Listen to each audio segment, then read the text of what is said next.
Well, today the Supreme Court's new term got underway with its first black female justice, Ketanji Brown Jackson, participating in today's arguments. Many observers expect the court's 6-3 conservative majority will continue to steer the country to the right after its bombshell decision to overturn Roe v. Wade in the spring. The justices have agreed to hear cases concerning environmental laws, affirmative action, voting laws, and LGBTQ rights. Skylar Henry has more. The Supreme Court's new term is now underway. The justices began with a case challenging the EPA's authority to regulate wetlands under the Clean Water Act. Many environmentalists are bracing for a decision similar to one from June, when the court limited the agency's ability to reduce the output of power plants. The court has also agreed to hear cases involving voting rights, including one that could give state legislatures near total control over elections, including those for federal offices. Also on the docket is a case revisiting race as a factor in college admissions. Another case involves a Colorado web designer who refuses to build websites for same-sex couples. Both cases could upend decades-old precedents and practices. Many observers believe the Supreme Court's 6-3 conservative supermajority will continue to push the country further to the right, following last summer's decision to overturn Roe v. Wade. The court's liberal bloc now includes Associate Justice Ketanji Brown Jackson. President Biden appointed her to replace retiring Justice Stephen Breyer. Jackson is the first African-American woman to serve on the bench of the nation's highest court. It's also the first time in history that the court has had 4 female justices.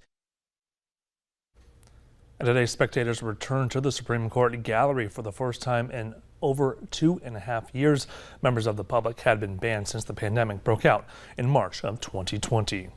And the Supreme Court has rejected My Pillow CEO's Mike Lindell's bid to fend off a defamation lawsuit from a voting machine company, Dominion Voting Systems. The justice's decision not to hear the case means a federal judge's ruling in August of last year allows the lawsuit to move forward and remain in place.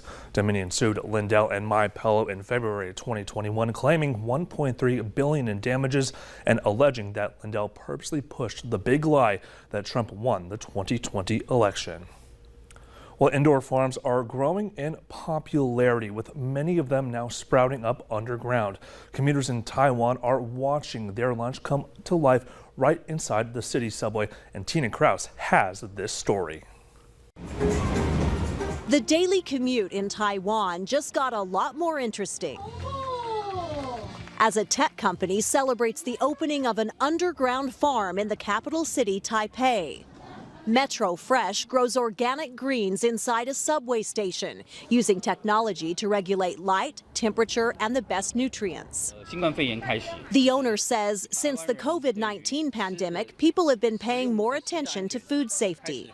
This hydroponic farm grows veggies under LED lights, eliminating the use of chemicals. The company VP says people worry about the use of pesticides. Everyone's biggest fear when having a salad is insect eggs. The Metro Farm greens go directly into salads and lunchboxes, allowing commuters to watch their lunch grow before taking a bite.